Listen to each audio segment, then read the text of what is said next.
Vincent, bonjour. Salut Roger, Ça va? Merci de te joindre à moi. J'en prie, c'est prévu. Merci de m'accorder un peu de temps Roger. Pour ceux qui nous regardent et qui ne nous connaissent pas encore, on s'est rencontrés à l'association ICN de Self Defense System. Ouais. Et je voulais avoir ton regard, ton analyse et tes conseils aussi par rapport à l'actualité, et notamment je pense à ce qui s'est passé à la gare du Nord avec une agression, une brutalité inouïe. Et donc en tant qu'instructeur de self-défense, est-ce que tu peux nous commenter, peut-être déjà nous donner le contexte général et après on rentre dans l'analyse. Ouais, effectivement, le cadre général, c'est pas très brillant puisque je crois qu'on parle aujourd'hui de 145 000 agressions par an, ce qui est quand même très important. On parle de ce qui représente à peu de choses près 334, 337 agressions jour. Si on prend ça à l'autorité, à la force, et aux personnes détentrices de l'autorité, qu'elles soient de la RATP, de la police ou quoi que ce soit, eh bien c'est plus de 3000 plaintes et agressions chaque année. Donc on a un cadre assez détestable de ce point de vue-là. Et alors, en l'occurrence, sur le point particulier de cette agression à la gare du Nord, est-ce que tu peux nous redonner les circonstances et le contexte? Oui, alors le contexte, déjà, on est dans une situation un peu particulière. On est dans une gare qui est réputée être, je crois, une des 3 gares en Europe, une des gares les plus fréquentées d'Europe, ça c'est certain. C'est 700 000 voyageurs jour, ce qui est considérable. Et puis, malheureusement, et ça ne flatte pas, un endroit extrêmement dangereux. Moi, je le qualifie comme un endroit hostile, puisque du fait de la proximité, merci monsieur, du fait de la proximité, de la promiscuité, du mélange de gens qui sont là pour voyager bien évidemment, des gens qui viennent pour quasi y vivre ou en faire leur commerce, leur business, il y a un côtoiement qui naturellement arrive à des moments de friction relativement importants. Ce qui veut dire que la gare du Nord aujourd'hui n'est pas un milieu safe, comme on dirait aujourd'hui, n'est pas un milieu safe. C'est extrêmement dangereux et naturellement les événements nous ont montré, c'est pas un épiphénomène puisque ça arrive quasi tous les jours, mais dans le cas précis de ce qui nous importe, la raison pour laquelle on est là aujourd'hui, eh bien c'est que l'agression est d'une rare violence. Elle a été filmée et c'est le cas de plus en plus des situations. Elles sont filmées, elles sont commentées. D'ailleurs, je ne suis pas très heureux de ces commentaires. En tout cas, on y voit les circonstances, c'est quoi? On y voit un homme tout à fait ordinaire, semble-t-il, être poignardé. Et pour avoir regardé très précisément la vidéo, en tout cas sur la partie qui a été filmée, eh bien c'est 24 coups qui ont été portés, 24 coups en moins de 8 secondes. Ce qui veut dire que la violence est rare, la violence est extrêmement importante et on est tous d'accord pour penser que ce monsieur, cet individu était en situation de tuer. C'est pas une agression ordinaire, c'est une agression véritablement criminelle. Donc 24 coups portés, on voit même cet individu se reprendre et une fois et 2 fois et se reprendre même sur les passants. Donc sur cette attaque, tu as décrit cette brutalité, cette violence de l'agresseur, oui. Du point de vue des victimes et donc des potentiels citoyens qui fréquentent cette gare. Oui. Quelle est ton analyse? Qu'est-ce que tu peux en dire? Et quelle est la conduite à avoir? Enfin, comment est-ce qu'on fait face à ça? Voilà, alors, c'est d'une soudaineté incroyable.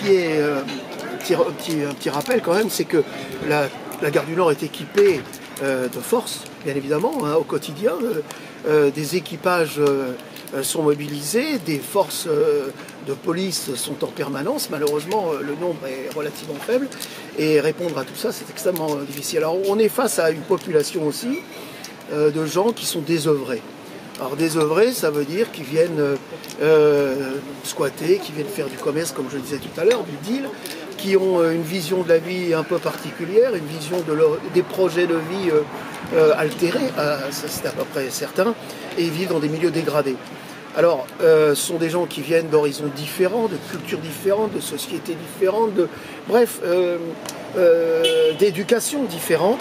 Et pour certains, et maintenant malheureusement un grand nombre, la valeur de la vie humaine n'est pas aussi importante que pour nous. Ce qui veut dire que ce sont des gens qui viennent se balader avec des couteaux, des machins, des machettes, on voit tout, des katanas, tout ce que vous voulez. Et véritablement sont des gens déterminés, en tout cas qui n'ont rien à perdre. À partir du moment où on n'a rien à perdre, on va se retrouver dans une situation que je vais considérer comme asymétrique. Ça veut dire où le combat, puisqu'il ne s'agit pas de combat, ici il s'agit d'une agression destinée à tuer, mais la situation est une situation asymétrique. D'un côté, on a des gens, des voyageurs, monsieur tout le monde, et on le voit avec ce monsieur lambda, qui avec sa petite sacoche, son petit machin, avec peut-être son Walkman sur les oreilles. Et on a ces gens-là qui viennent d'horizons différents. Voilà. Et qui, naturellement, cette asymétrie fait que les discussions de comptoir, alors vous voyez, on est autour d'un café, ça tombe bien, mais la discussion de comptoir qui consiste à dire il aurait dû, ils auraient dû, les passants auraient dû faire, etc., c'est totalement stérile, ça n'a pas de sens. Ça, c'est pour les gens qui ne sont jamais venus dans la rue. Ces gens qui, soi-disant, enseignent ou je sais pas quoi, n'ont jamais vu un conflit, ne savent pas comment ça se passe. En clair, je suis assez énervé là-dessus, puisque donner des conseils quand on ne l'a jamais vécu, coup de couteau, je peux vous en montrer quelques-uns. Ça veut dire qu'on ne s'en sort jamais indemne, et on voit que ce monsieur, cette victime, je ne sais pas comment il va s'en sortir. Les 24 coups, c'est terrible. Enfin bref. Je suis assez furieux de lire dans les médias, de voir les médias, de lire les commentaires sur les réseaux sociaux de gens soi-disant spécialistes de ceci, de cela, du couteau, du machin, enfin bref, des chorégraphies, j'appelle ça des chorégraphies façon cirque de Pékin. C'est pas comme ça que ça marche. Vous avez vu la détermination, vous avez vu la prise de l'arme dans les mains, les frappes, elles sont pas nombreuses, il n'est pas en train de faire des je sais pas quoi. Non, d'accord. Donc, moi, je suis effaré de voir la réaction des uns et des autres en disant il aurait dû, et les passants auraient dû faire. Ben, ils ont fait ce qu'ils peuvent, et lui il a fait ce qu'il peut, j'espère qu'il a sauvé. Et alors justement, est-ce que tu peux nous indiquer quelles sont les conséquences de ce type d'agression? Parce qu'il y a évidemment les conséquences physiques, les blessés, mais il y a aussi les conséquences psychologiques, peut-être, un tas de conséquences. Bien sûr. Au-delà du dommage corporel, et là j'invite tous, malheureusement quand je donnais les chiffres, les statistiques tout à l'heure, ce sont des statistiques d'affaires qui ont été qui ont été déposées dans les commissariats, dans les gendarmeries, partout. Maintenant il y a tous ces gens qui ne vont pas parce que ça ne servira à rien. Si, ça sert à quelque chose, ça sert à aller déposer, ça sert à vous protéger dans le futur parce que, pour répondre à la question, il y a le dommage corporel, celui de cet homme s'est fait percer, s'est fait blesser certainement grièvement, et il y a un autre dommage qui est connu depuis de nombreuses années, depuis les guerres et depuis 14 et depuis tous les conflits qu'on a sur la Terre, qui est le fameux syndrome post-traumatique. Et on voit ces gens qui sont des civils a priori, qui sont des gens non rompus aux techniques de combat ou quoi que ce soit, en tout cas qui ne s'attendent pas à la situation, et qui vont vivre des moments extrêmement difficiles derrière, à savoir, ils auront du mal, quand ils vont rentrer chez eux, ça va être compliqué, au travail, ça va être compliqué parce que ils seront très énervés, ou le chef de service, ou quoi que ce soit, mais c'est aussi à la maison des relations familiales qui peuvent se dégrader, c'est des peurs paniques, c'est la nuit, etc. Bref, le fameux syndrome post-traumatique que les militaires connaissent, les gens qui sont en opération extérieure connaissent très bien, et qui sont du domaine de la psychiatrie, qui est assez bien décrit aujourd'hui dans les manuels et chez les professionnels de santé et de psychiatrie, mais il faut s'attendre aussi à ce phénomène qui se révélera peut-être dans la semaine, dans les 10 jours, dans les 3 mois, dans les 2 ans, dans les 5 ans, avec un catalyseur, et ces gens-là vont vivre des moments épouvantables. Voilà, donc il y a le dommage corporel et il y a le dommage psychologique qui est extrêmement important. Et alors donc, maintenant qu'on a vu les causes, les conséquences, que faire? Quels sont tes conseils? Comment peut-on se préparer et dans quelle mesure? Et voilà, comment est-ce que tu abordes cet aspect? Effectivement, ça nous amène à ce propos qui nous fait qu'on s'est rencontrés il y a déjà quelques années maintenant. C'est celui de dire la self-défense, le combat, le SUS, les entraînements, etc., etc. Je reviens sur la notion asymétrique. Le confort des dojos n'a rien à voir avec le combat de rue, avec la situation d'agression telle qu'on l'a dit, et qui a dans le cas qui nous intéresse, le Poitiers, puisqu'on a eu l'affaire de ces jeunes, malheureusement, et de ce jeune garçon tué, c'est toujours désagréable, mais ça veut dire que c'est une situation criminelle, hein, d'accord. Alors, les conseils, je veux dire que c'est simple, n'importe lequel, et je crois que qu'on soit prof de ceci, 7e dan, 18e dan, de cause ce qu'on veut, quand des gens ont décidé de vous tuer, ils vont vous tuer, ou vous avez envie de le faire, ça va être très compliqué. Pour moi, mon propos ne se situe pas là, en tout cas pour ce qui nous intéresse à l'instant. Il est plutôt en amont, bien en amont. Ça veut dire que, et si j'avais quelque chose, un conseil à donner à ces gens qui nous regardent, qui nous écoutent, ce serait de dire simplement anticiper. Ça veut dire quand vous vous promenez, quand vous vous baladez, quand vous travaillez, quand vous êtes dans des endroits comme ça, que ce soit la rue, que ce soit une gare, que ce soit un parking, etc., il faut anticiper. D'abord, ne pas se trouver au mauvais endroit, au mauvais moment. Ça veut dire qu'il y a des endroits où il ne faut pas aller. Vous sentez que ça ne va pas, vous sentez que ça pue, vous sentez que c'est malsain. N'y restez pas. Fiez-vous déjà à votre instinct, qui est juste extrêmement important. L'animal le sait, lui. Ça veut dire anticiper. Je vois une situation qui est dégradée, qui est à 20 mètres de moi, 15 mètres, 30 mètres. Eh bien déjà, je vais me déplacer. C'est pas de la lâcheté, c'est juste de la protection. C'est déjà ça. Pardon ? De la prudence, de la vigilance. De la prudence. Dans ces milieux, et vous aurez tout le temps de le faire après, enlevez votre, je sais pas comment, votre casque stéréo, vidéo, machin, ce que vous voulez. Enlevez ça, soyez attentifs. Regardez devant vous, écoutez ce qui se passe, soyez, comme dirait un homme qu'on aime beaucoup, qui le fait beaucoup, soyez aware.